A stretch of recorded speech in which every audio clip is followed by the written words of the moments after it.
Cox here with Nick Goss, and it's time to talk Bruins. The Bees are on a roll right now, a 5-game winning streak. So I got to ask you the question on everyone's mind. Are the Bruins headed to the playoffs? And if they are, where do they fall?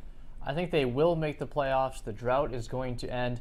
If I had to make a prediction on what spot they'll be at, I would say second or third in the Atlantic Division. The top 3 spots automatically get in. Ottawa has lost 4 straight games. The two teams they're battling against is Toronto and Ottawa. Ottawa's lost 4 straight games. Toronto has a very tough schedule coming up. They have their last 4 games are against playoff caliber teams, and both Toronto and Ottawa have to play 5 games in the last 7 days of the regular season.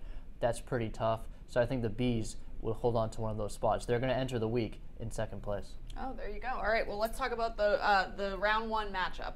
Best and worst case scenarios in your mind? The absolute worst is the Washington Capitals, and for that to happen, the Bruins need to fall out of the division, the 2 or 3 spots, into the wild card.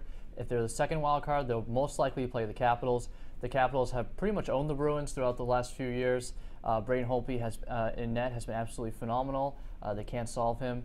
And the Capitals have the deepest scoring depth in the league. And if they get out to an early lead, which they tend to do against the Bruins, it would be tough for the Bruins to catch up because they're just so structured on defense with Barry Trotz as head coach. So the Capitals are the absolute worst. And the best?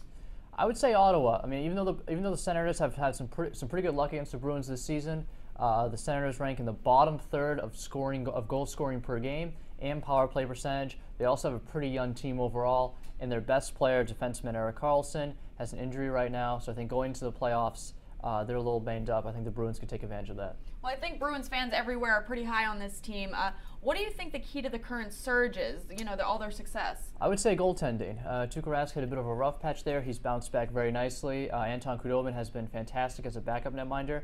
Backup goaltending has been an issue all season for the Bruins. They still don't have a backup goalie on the season with a save percentage above .900.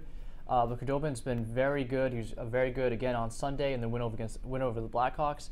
And in this 5-game win streak, Bruins goalies have allowed 2 goals or fewer in every game. So not only are they jumping out to leads and protecting them, but the goalies are doing a good job holding those leads. So I think the recent surge in goaltending has been the key to this recent streak. Great stuff from Nick, as always. You want to make sure to follow along with him on Twitter at Nick Goss Nesson for all your Bruins coverage, or myself at Cox Courtney, but make sure to keep it locked in right here at Nesson.com. We'll have everything you need to know as we head into the playoffs.